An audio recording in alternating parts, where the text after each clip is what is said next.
1994, this really calls into question, what kind of foreknowledge that the governor's office had. I had an appointment with Martin Keating, and I drove all the way to Tulsa to interview him. And I spent the night there and got up the next morning. I had like a 10 o'clock appointment. And so when I called him to confirm my appointment and get directions, he told me that Frank had called him. Now, Frank Keating was the governor of Oklahoma at the time. Anyway, he said Frank had called him and told him that he couldn't talk to me. So I didn't get to talk to Martin.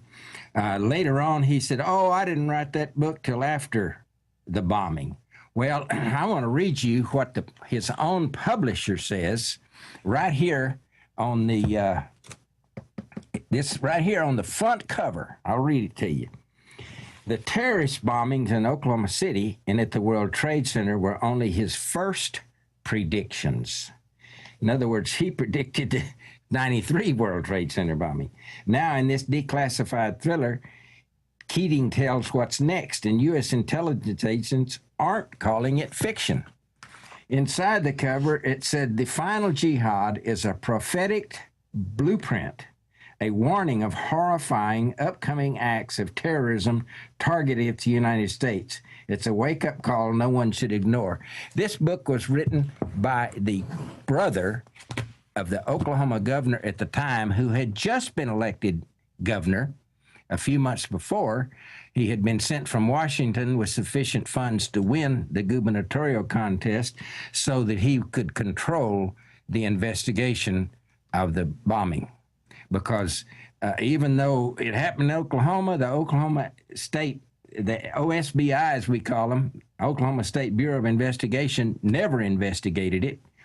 The Oklahoma City Police Department, who has jurisdiction, never investigated. Oklahoma County Sheriff's Department, which had jurisdiction, never investigated it. It was never investigated by anybody except the FBI. And I believe those are the same people that said Kennedy was killed by Lee Harvey Oswald.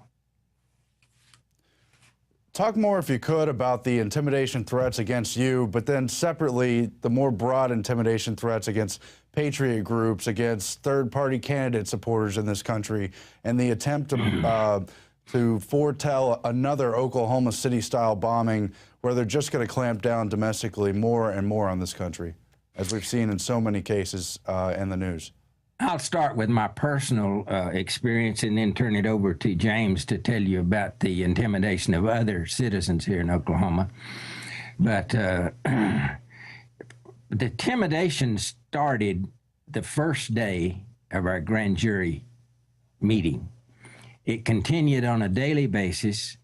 When it was not deemed to be effective enough, the FBI was sent to my home. And on one occasion, my office sits in a bay window right in the front of my home, so I can see people pull up. And I got to where I could see. I knew an FBI car when I saw one because they had motor pool written all over them, you know. And so this black car pulls up and stops. The passenger, who's on my side of the car, gets out, removes a pistol from his shoulder holster, unbuttons his jacket, or it was already unbuttoned. Anyway, he sticks it inside his waistband and then buttons his jacket back, and they come in. And he was the bad guy. They do a good guy, bad guy routine, just like on TV. And when the good guy wasn't getting the results that he wanted, the bad guy stood up and unbuttoned his jacket and kind of pooched his belly out to show me that pistol. I assume he was trying to give me a message that if I didn't play ball, they were going to shoot me. Well, I knew better than that. The FBI doesn't have the authority to do that. They have the authority to do a lot of things, but they're mostly cover-up people. So I just pretended like I didn't even see the gun. I thought it was childish and foolish. And anyway, they left a little disappointed. Later on, they sent another team out, and this time one of the team members was a lady. And I thought, well, this is going to be interesting. I don't know what she's going to do. Is she going to try to kiss me or something? I mean, you know, how come they sent a woman? Well, it turned out she was the bad guy. Oh, man. It was funny. And when they first came in and I seated them, and she said, do you know how much trouble you're in? And I said, no, ma'am, but I'll bet you're here to tell me. And everybody laughed, and that just kind of ruined the whole thing. I mean, once you make them laugh, it's not, you can't ever get serious again. So that interview was a complete bust. And I finally told him, I said, look, why don't y'all go back and tell them you scared the hell out of me? And if anybody ever calls, I'll confirm it. And we'll just forget the whole thing, because it's, you know, you guys are wasting your time, obviously. And I don't mind. You're entertaining me, so I don't mind you staying here. But, you know, we're not going to accomplish much here. So they left. And so I think the first group came down there to make sure I understood that I was going to prison, and that every time I spoke out, every time I spoke the truth, was going to be one sentence, and next time I spoke the truth, another sentence, and those sentences, prison sentences, were going to be done one behind the other. What do you call it? Consecutively, instead of... in other words, I was going to be in jail for the rest of my life if I kept talking. And that's what I was told. And the second one, it didn't turn out very well, because once you make them laugh, it's just very difficult to get serious again. Well, and we saw with former or retired Oklahoma City police officer Don Browning. He was part of the K-9 unit, and he was doing search and rescue there at the Murrah building. He was asking questions about what was going on, and, you know, why they were being pulled back, you know, for people to go out, for the FBI to go out and pick up papers. You know, they said that there was documentation there so you know, so important to national security that they were going to call off the rescue.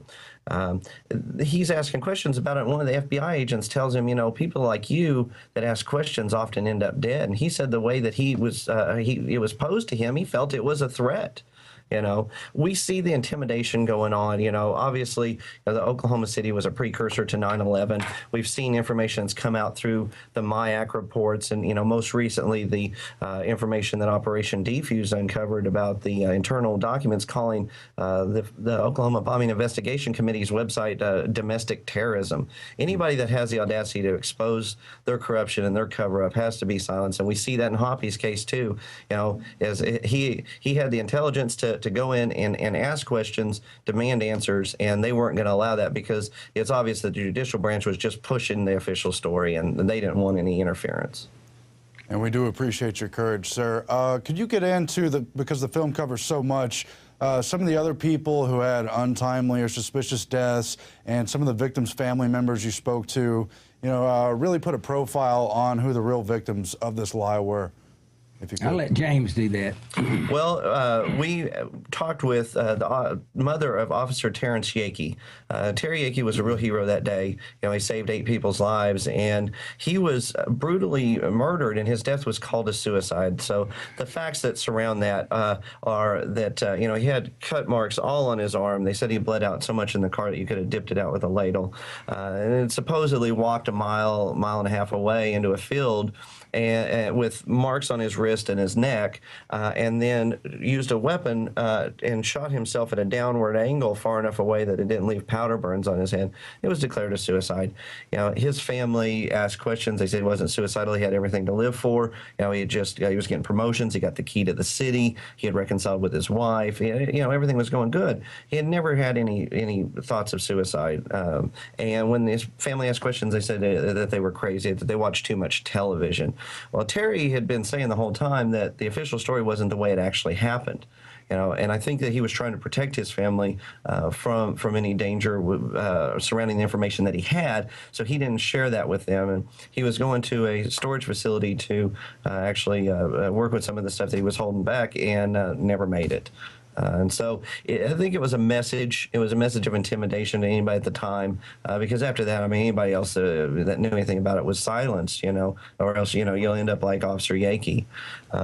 There was a lot of intimidation along the way. I know that there were people that were involved in the investigation that have been threatened, and they just don't want the official story to be questioned until it's solidified in the public mind. Well, Terrence Yakey's partner, Dr. Chumley, was also killed. You might go into that. Actually, Chumley and Yakey, I don't know the details of where they knew each other in advance. I've heard they did, but anyway, they brought some of the victims. I don't remember whether ATF or DEA. They brought them down there to Dr. Chumley to bandage up, but they weren't injured. And Chumley said, "Hell, I don't have time for this." Said, "These boys aren't hurt." And they said, "We need you to bandage them anyway." And he said, "Y'all get out of here. I'm not going to have anything to do with you." And supposedly, from what I've heard, Yakey was there and witnessed that. And from that point on, Yakey and the doctor, they rented him a lockbox, I think in a bank at the town off from Oklahoma City. I forgot which one. And they went to putting together documents and photos and things like that because they both realized that this was a complete bogus operation, that it wouldn't anything like what the government said. And so they apparently obtained all that documentation from Yakey before they killed him. And then it was some months later, I think, when Dr. Chumley's plane went down. Yes, sir. In closing, just as James and the other filmmakers are bringing this case back out into the light, you disclosed earlier on the radio you've got a medical issue and you're probably not going to be in the spotlight yourself. But what would you like to tell the world about the importance of this case and looking forward what it means for our country as other events are possible as they continue to try to clamp down on this country and put forward an evil agenda? If the American people are not willing to believe what I say and not willing to believe what they know beyond a doubt happened at 9/11 and know beyond a doubt that JFK wasn't killed by Lee Harvey Oswald, I mean, everybody understands that. If those people are not going to do anything, if they're going to sit idly by and pretend they don't know the truth and pretend they don't want to do anything, we're going to lose this country. That's a fact. My only hope is that God won't allow us to lose this country because he has an investment in it, but I don't know that for sure. And so I think he's our only chance because it looks like American people are not going to wake up and take any action. And Aaron, this is why it's important for the viewers to go out to the InfoWars store, get a copy of the movie, share this with your friends and family, and expose the methodology of state terror. Take away their power to perpetuate false flag attacks for their own political ends.